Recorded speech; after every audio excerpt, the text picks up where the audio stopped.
Aswath Damodoran of NYU Stern School of Business joins us live. Welcome back. It's good to see you again. Thanks for having me back, Scott. No, here we are. I mean, February, the market's up nicely yet again. So I'll ask you to answer the question I posed in the intro. What do you think now? I mean, if it was overvalued a month ago, it can't be undervalued now. That would be a reversal of philosophy that would upend everything I think about value.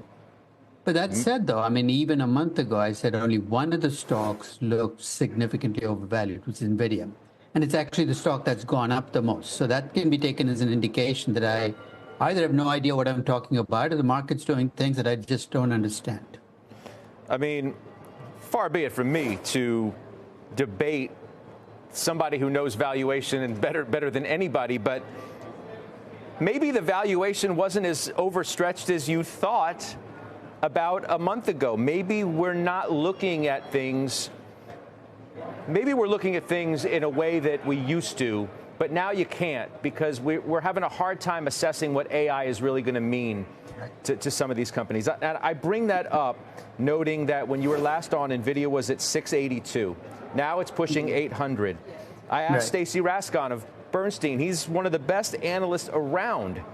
What's up with Nvidia and the valuation? I want you to listen to what he told me, and I'd love your reaction on the other side. Okay.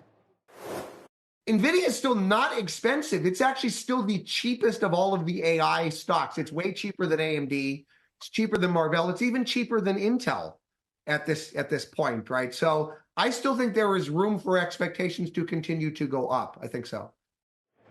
I mean, this was right before they reported earnings, and it was another blockbuster. So how should we view this now? Damning with faint praise, right? That's like saying, yeah, I'm short relative to a typical NBA player. I mean, that's when you make pricing statements against a subgroup of stocks, in this case AI stocks, and say it's the cheapest of the AI stocks, that might very well be true, but they might all be overvalued. I think at the moment, the fact that I think we have to accept is AI is real. It's going to make a real difference to business. And I think Nvidia is in the front seat of that market.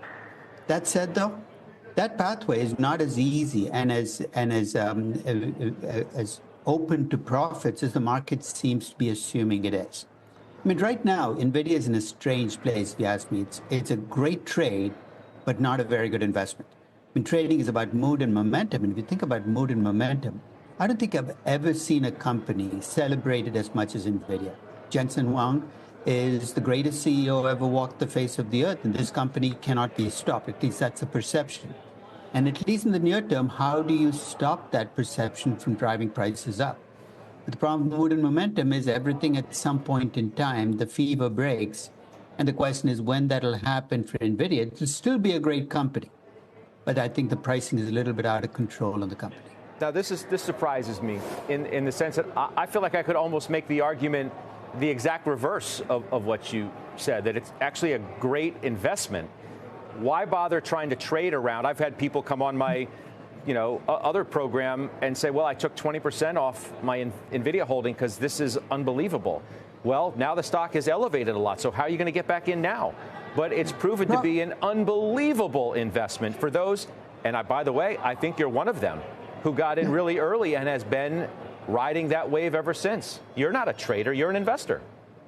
And I'm glad I got in when I did. But the question to ask now, if you're an investor, is if I get in now, what am I pricing in?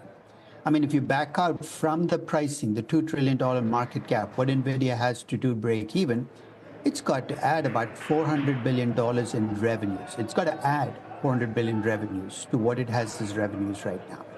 That's a daunting task. It's plausible, but if investing is about the game of the probable and you play the plausible game, you're setting yourself up to lose.